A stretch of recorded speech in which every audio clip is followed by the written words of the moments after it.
Part 2 of parents trying to take my house for my brother. They broke my locks to move in while I wasn't home. After I kicked my parents, brother and SIL out for trying to force me to hand over my new house to my brother, I immediately went to my social media and told the story to the whole family. It spread pretty fast, but you won't find it now because it all got deleted some time ago and I put my own profile on private. I posted about it because I knew that the first thing my family would do when they got home, is try to twist the event to make me the villain. And I was exactly right. But I had about an hour to get started before them. And I had video evidence to back up my story about what they'd done. Being preemptive worked because I got a fair number of family members on my side right away. My parents, brother and SIL must have been all set to write their own post, but it was too late. So they didn't even bother trying to lie much. My parents, Dan and SIL had a few flying monkeys supporting them. But not much else. Plenty of others knew how entitled they already were. So what happened was something they all quickly understood and accepted. There was one person in particular that called me. I don't know who they were. But they ranted at me that I was a horrible brother, and I needed to make way for a real family man. I just ended the call and blocked the number. This didn't repeat. The week went by, and my parents showed up with Dan at my front porch just like they said they would in their prior ultimatum. They rang my doorbell like crazy and also pounded on the door until I finally answered. I opened it just a crack, and they tried to shove their way in again. But I had installed a couple of latch chains that prevented it, and even braced my body against the door for good measure. My father and brother demanded I let them in, but I said I was recording everything on camera, and would call the police if they tried to force their way in again. My mother calmed them down, and then in her most sickly sweet tone asked me if I was ready to let my brother move in. I told her and the rest of them to fuck off and never come back. My mother put on the crocodile tears and asked me why I can't just do this for Dan because he's my beloved brother. I laughed and then bluntly said I do not love him as a brother, because he treated me like shit for years, and they only encouraged him to do so. They are terrible parents, and he is a terrible brother. Then told them to leave or I'd be calling police ASAP. They all left surprisingly easily, apart from my mother's loud crying and the others giving me dirty looks. One could say making them leave was suspiciously easy. I thought the whole mess was over. But I guess I should have taken them more seriously, because they had other stupid plans.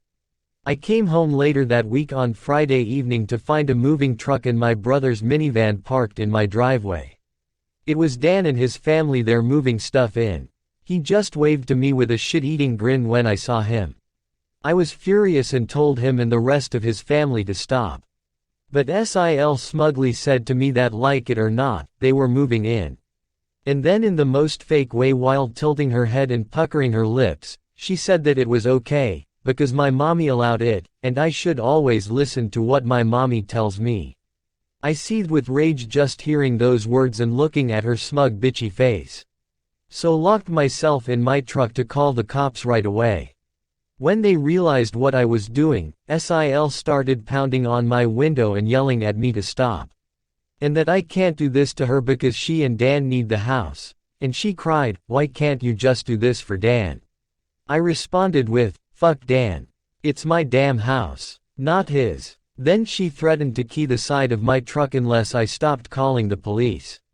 All of which the 911 operator heard thanks to the window being slightly open. I told SIL if she damaged my truck, I'd sue her. And she was smart enough to retreat. When the police arrived, Dan and SIL along with their kids had locked themselves in my house. I told cops what had happened, as well as showing them my new driver's license that had my current address on it. Then when we went to my front door, I saw that they'd changed the lock. And the old lock was laying on the porch with the center of it drilled out, and the drill they used was laying right next to it, with a complete Harbor Freight drill bit set. Could they have been any more stupid leaving evidence out like that? I pointed out the broken lock and drill, then gave the police a rundown on all the events that happened prior. Well, I guess Dan called our parents over at some point after I arrived home, because they showed up while I was talking to the cops.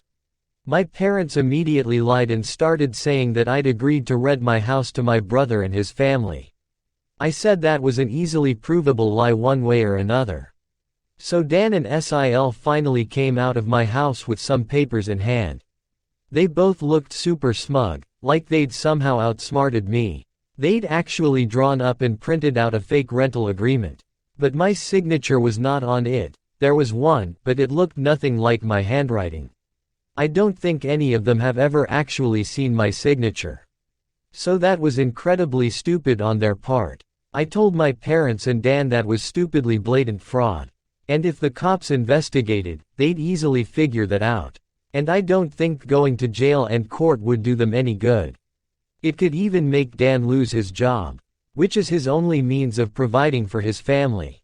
I also said I would get a lawyer and sue for damages if anything of mine was lost, stolen or broken. And I'd call CPS too for good measure.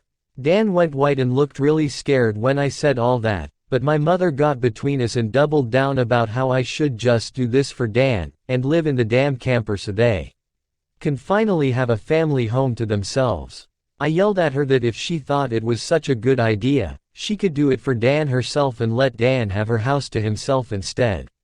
The cops separated my mother from me and I said I wanted them all out right now, or I'll press charges.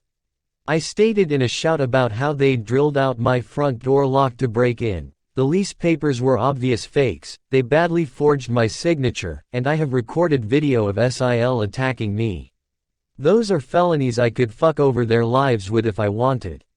And if they didn't leave, that's exactly what I'd do. The only reason I hadn't already was for the sake of Dan's kids. So they have one chance to get the fuck out. The moment my parents heard that, I think it finally clicked that they could not force me to do it for Dan. My mother surrendered and said she'd put an end to this. Then she went over to Sil and spoke with her quietly for a minute while my father spoke to Dan. Sil instantly started loudly crying and ripping up the fake rental papers into tiny bits and tossing them like confetti, only to have an officer tell them to pick up the bits of paper or he'd cite them for littering. Both of the cops at this point had the, "I don't get paid enough for this" looks on their faces. Dan had to start telling his kids to load their stuff back into the moving truck. The kids were all crying, and the eldest was sobbing that he won't get his own room now. Sil and Dan gathered their kids up to try and make one last pathetic attempt to guilt me with the sad family routine. You know, where they all gathered together in a sort of group hug while all facing one direction. I swear, I think they'd practiced it beforehand. All of the kids had the same pleading look with quivering mouths. Sil kept rubbing her pregnant belly and tilting her head to look like a sad puppy, and my brother just made the saddest face he possibly could and said, "Please don't do this.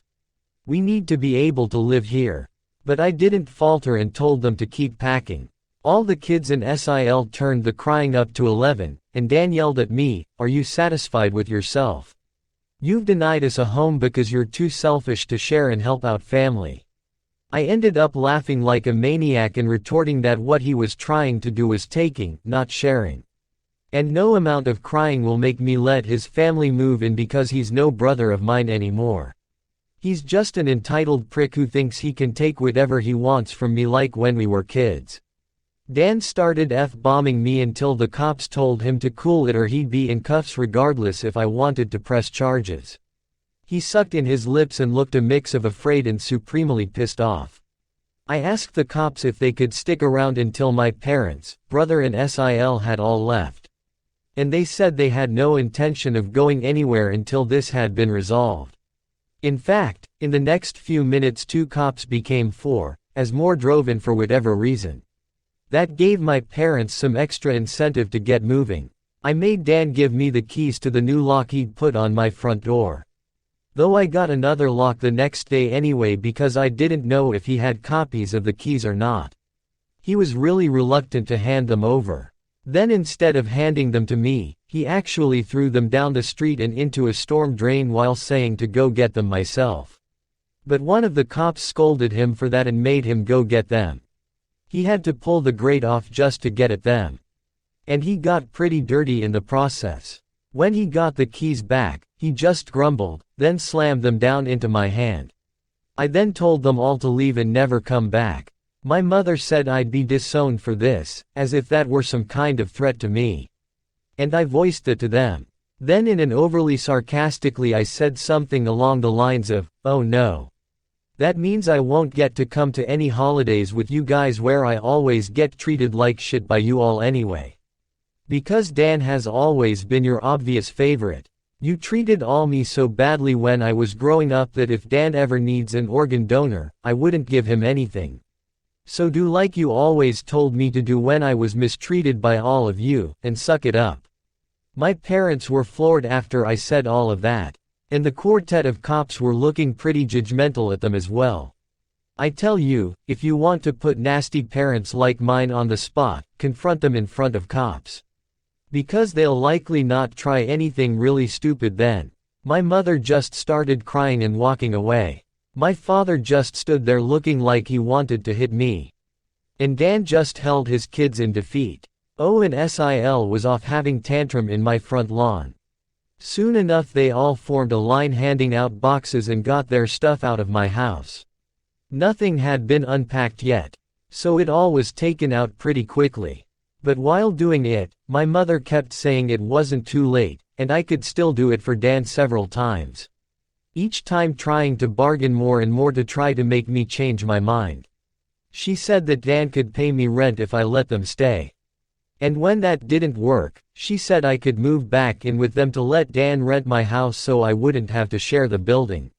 I told her to shut up and keep packing boxes because I don't want Dan or his family around. I don't want his money, and I certainly don't want to live with him or my parents ever again after the way they treated me when I was a kid. Making a deal with my parents would be like making a deal with the devil to me. Sil ended up having another tantrum after hearing that and threw a box down, then sat on the ground to have a pity party because she didn't want to go back to sharing a house with my parents. And she just sat looking angry, sat there until everyone else was finished. She didn't even want to get up when it was time to leave. They finally got everything out of the house and into the truck. So before they left, I laid into my parents one last time about all of the shit they put me through growing up, and with 4 cops being right there, they couldn't do much other than stand there and take it for once. I called them out on so many things that happened. And even pointed out how they couldn't just do something nice for me like letting me stay over with my camper when I was homeless and trying to get back on my feet. How they let Dan and Sil ridicule me and call me a bum. Well, who's the bum now?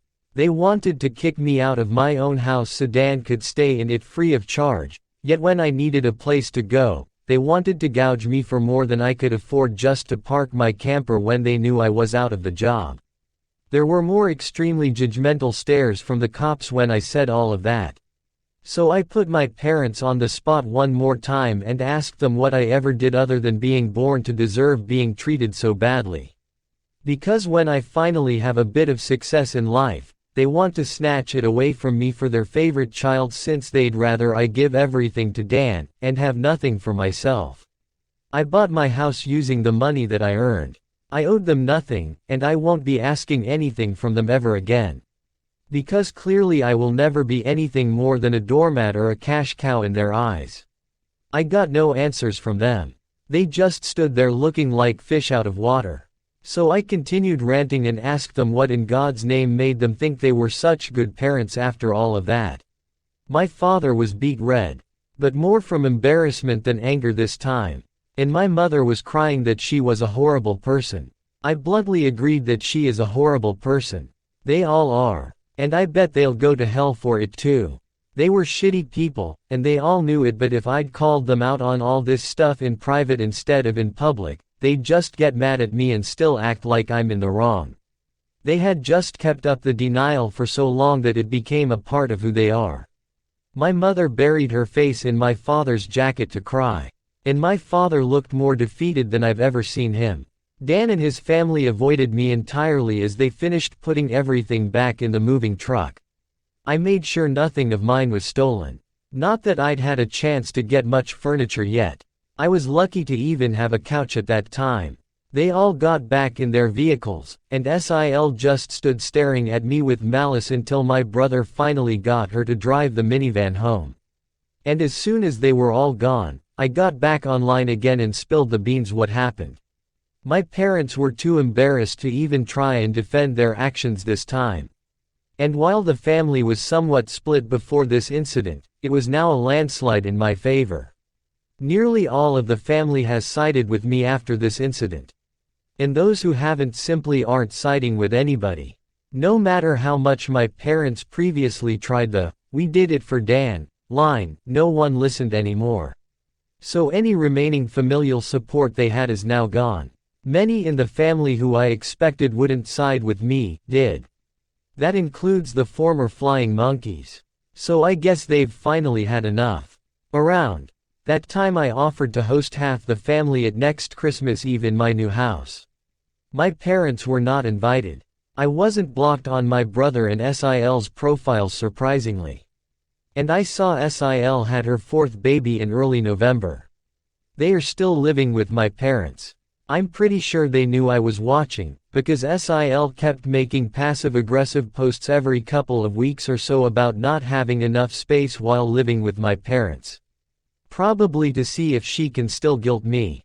And I'm sure it's driving my mother and father up the wall because they aren't getting any peace and quiet in their old age with 3 rowdy obnoxious kids, a mentally unstable Sil, my golden child brother, and a newborn baby in the house all at once.